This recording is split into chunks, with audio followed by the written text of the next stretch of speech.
it looks to be a first-place battle now that the Blue Jays have picked up their pace. And, of course, the Ravens now underway with training camp. Joe Flacco to the podium, John Harbaugh, and Luke and I will be out in Owings Mills for all things Ravens and all things purple all weekend and leading throughout August with all of our coverage. Any breaking news happens first on the WNST text service. It is all brought to you by Coons Ford of Security Boulevard. They are beginning in 31 other places as well, even in Latrobe, Pennsylvania, where this guy will be hanging out doing some sports radio on afternoons, ESPN Pittsburgh from 4 until 7. He does the Steelers postgame, but also doing a lot of Buccos right now. Not the summer of love on the baseball side. They're still trying to scratch their way through. David Todd covering all things Pittsburgh sports. He is DT on Pirates on Twitter if you want to find him. You know, the Pirates have been better the last couple years, but I guess everybody's sort of looking toward the Steelers here at this point as being the hope for a championship this year in Pittsburgh, right?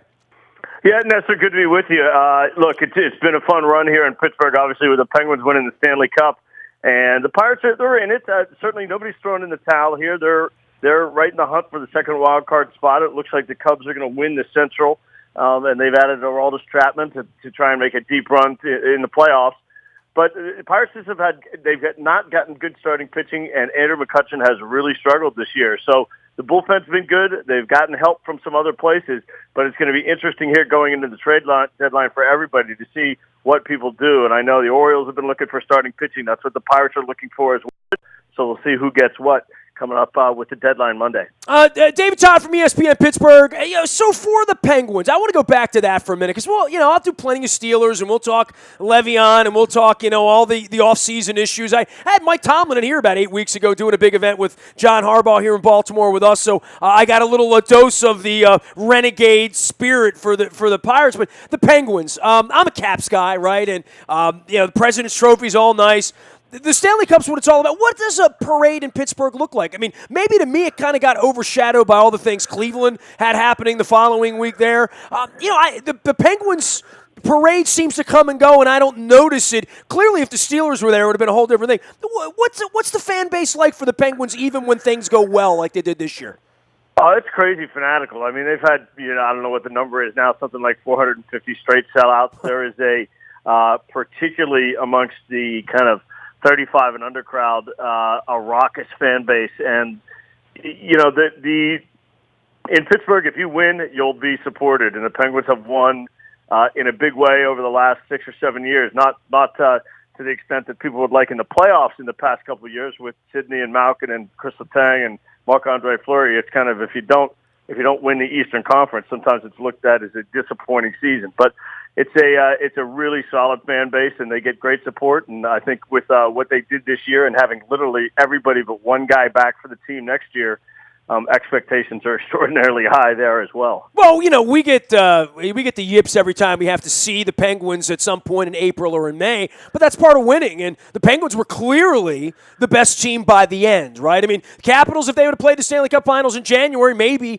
they don't play it that way. And maybe this is a cautionary tale for the Pirates a little bit. This has been kind of an afterthought for them all year. They haven't really been in it, but they're very much in it. And with the trading deadline coming up here, sneaking in as a wild card, that's not a bad method when you've been sort of laying in the wake as the Pirates have been all year because it's a Cubs world, right?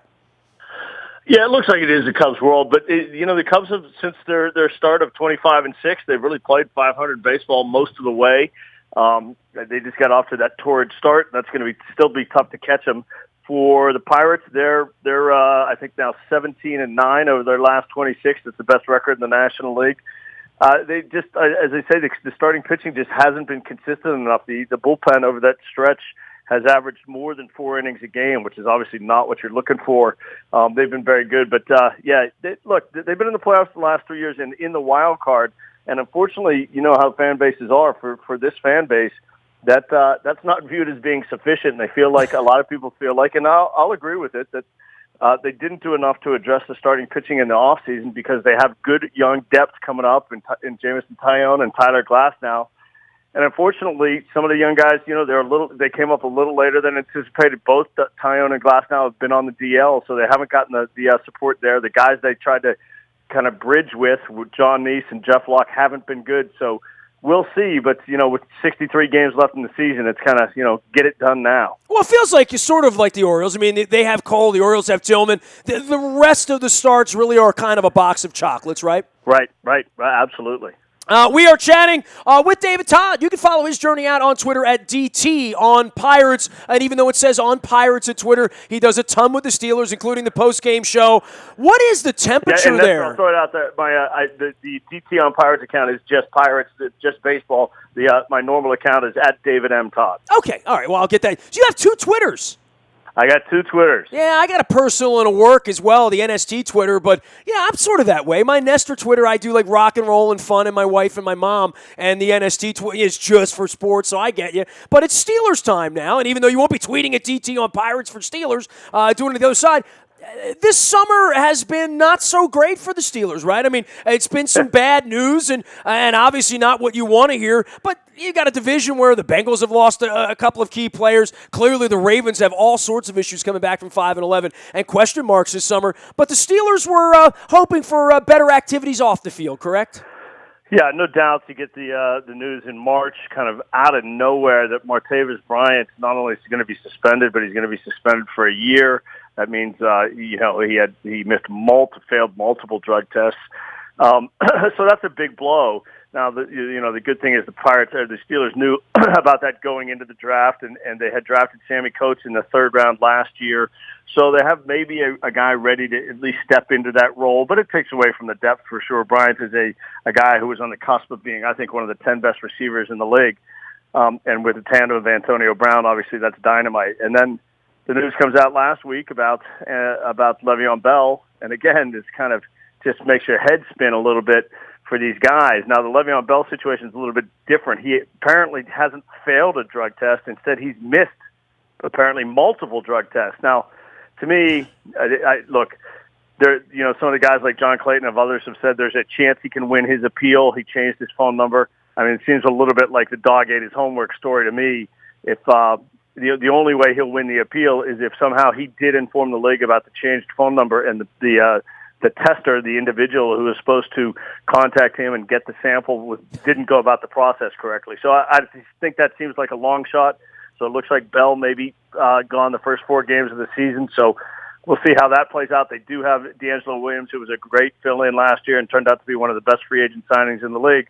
And I still think the offense is really potent, but they're going to be a little bit hamstrung here in the early going. Well, and you say this on Bell. It's amazing how complex all of this is when it should be so simple, right? It's stay in shape, stay out of trouble, come play football, come run the ball. And it's hard enough to do that, right? It's hard enough to execute when everything is going well. But the whole, sort of red tape around peeing in the cup, right?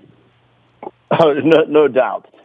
You expect these guys to kind of earn their money and earn their job, and you just kind of look at them and I don't know. Look. We can debate the whole marijuana policy for the league, but they have acquiesced on a lot of things, and basically they don't test in season. So if you can keep yourself out of the program, you can wake and bake all you want during the season. You're not going to get tested because the league has bought into the idea that some guys use this as a pain management thing, and we can debate that too. Well, hey, Eugene Monroe has now retired and 10 times a day, every day. I mean, here's a guy who was on a team making $8 million a year last year who has become, along with Ricky Williams and some other guys, incredible advocates of this. And then, you have the whole Denver Broncos won the Super Bowl, and you can go down the street and buy it down the street from anywhere you live. So sure. It's a fascinating debate, I think, for athletes, for the medical community. Hey, my wife's a leukemia survivor 2-time now. I mean, every single day someone's sending something over to read on cannabinoids, and we're at a crossroads with this particular drug and social use and medicinal use and football use and basketball use, which we know. This has opened the whole can of worms. Pittsburgh's in the middle of all of this. They were in the middle of all the CTE stuff too, right? Yeah, they've been heavily involved in that. A lot of the science has been done at the hospitals here in Pittsburgh, so that's something as well. It's in terms of the marijuana thing.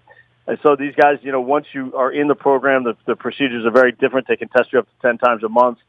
You hate to see guys lose their career on things like this, and hopefully Martavis Bryant, learns from this and he can get it together, and hopefully Le'Veon Bell, if you're a Steeler fan, hopefully he's not even suspended in this case. But it'll be interesting to see going forward how this is legislated in the CBA.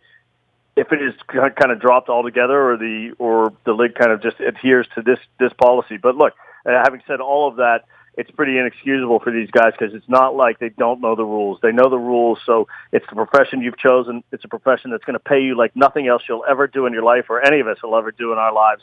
So, I'm not shedding a lot of tears for him. He is David M. Todd out on Twitter, and also DT on Pirates on Twitter. He is the host of ESPN Pittsburgh each and every day from 4 until 7. You can follow his journey at ESPNPGH.com as well.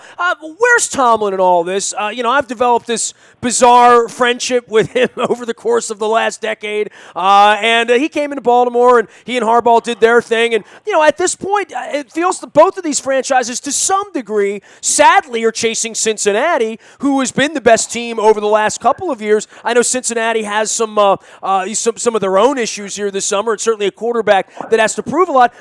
Tomlin's safety there and his star there after winning the Super Bowl early on, and where the franchise is with all these problems that have been happening off the field and trying just to get the guys they're drafting onto the field. And as you pointed out, it's not, broken ankles or, health issues. It's more like just being a heads-up citizen and staying on the right side of the rules of the game. A lot of that does fall on the coach when things go wrong. Yeah, don't tell people in Pittsburgh they're chasing the Bengals. The Steelers have owned the Bengals pretty much, and particularly in Cincinnati, getting another playoff win there this year. So that was a win, but come on. I mean, you don't want to brag too much about that one, right? Oh, they're going to brag about it. Look, at the end of the day, the Steelers feel like they lost the game to Denver the same way the Bengals lost the game to Pittsburgh. So I kind of Steelers outplayed both teams for 3 quarters and then kind of gave it to the Bengals, and the Bengals gave it back, and unfortunately the Broncos didn't give it back. But, at the end of the day, the Steelers and the Ravens rivalry has been very competitive, very balanced in terms of results, but the rivalry with the Bengals really hasn't been. The Steelers have really had the best of them over time. So, and there were plenty of chippy stuff in the games toward the end of the season. Obviously, Le'Veon Bell's injury occurred against the Bengals. The shot by the Bengals against Antonio Brown that kept him out of the Denver playoff game. So no love lost between those two teams right now. And in terms of Tomlin, yep, he's absolutely entrenched as the head coach. I've talked a lot on my show about kind of what responsibility he, the other coaches, the organization have in culpability in the events of Martavis Bryant and Le'Veon Bell. And the general consensus is none. These guys are adults. You're not going to babysit them 24/7. They know the rules. And I generally kind of buy into that as well. I don't think, John Harbaugh should be held responsible if a guy on the Ravens tests positive for smoking marijuana when he knows kind of what the deal is. So, when you think about the best coaches in the league, the top 5 guys, I think you're talking about John Harbaugh, you're talking about Mike Tomlin, you're talking about Bill Belichick and a couple other guys. And that's one of the things that makes the AFC North so difficult. Sammy Coates is interesting. I saw him down at the Senior Bowl in Mobile a year and a half ago. I thought he would have been a nice piece for the Ravens. Didn't get on the field a whole lot last year, and I guess part of that in Pittsburgh is just there were so many guys in line in front of him. Has he moved to the front of the class as a guy that we're going to be seeing more of this year? Yeah, you'll definitely see more of him. I think there was some of these guys come into the league and they don't quite understand what's expected of them in terms of being fit and kind of the rigors of the NFL, even if you played in the SEC like Coach did at Auburn. It's just he wasn't in great shape. I mean, you look at him and say he's in great shape, but when you got to go through practice and every day at training camp, and you got to run 80 sprints and do everything else you got to do, you realize that stuff isn't as easy as you might have thought. Learning the playbook, everything else. Martavis Bryant, the same thing. When he came in, it took him basically half a season to come on, and then he was great for the second half of the season. Coach, as you say, because of the depth at wide receiver, there was no rush to get him on the field. He did actually contribute in that Denver playoff game with a couple big catches, and he, along with Marcus Wheaton and Antonio Brown, will be the 3 guys who will get most of the action at the wide receiver position. He is David M. Todd out on Twitter, does sports radio from 4 to 7 each and every afternoon in Pittsburgh on ESPN. And, of course, Pittsburgh getting going up in Latrobe. You almost said 2-a-days, didn't you? You wanted to say, we all want to say 2-a-days. There ain't no such thing anymore. Latrobe, I haven't been up there, and Lord knows I deal with the Steelers enough, and I come to your fair city at least once a year. And I do love your baseball stadium, I'll say that much. And I do like your football coach. I've never been to Latrobe. I've been been invited. Give me a little primer on why a Ravens fan should sort of go undercover in Latrobe and make the drive up the hill. Well, it's actually a very quaint setup. It's a small town about 50 miles east of Pittsburgh, due east, so it cuts that drive a little bit down from Baltimore. My Catholic friends are going to kill me if I get this wrong. I can't remember if it's Franciscan or Jesuit or what it is, but it's a small college, and the campus is every year kind of turned over to the Steelers from this time of year for about 3 weeks, and the Steelers go and they live there in the dorms.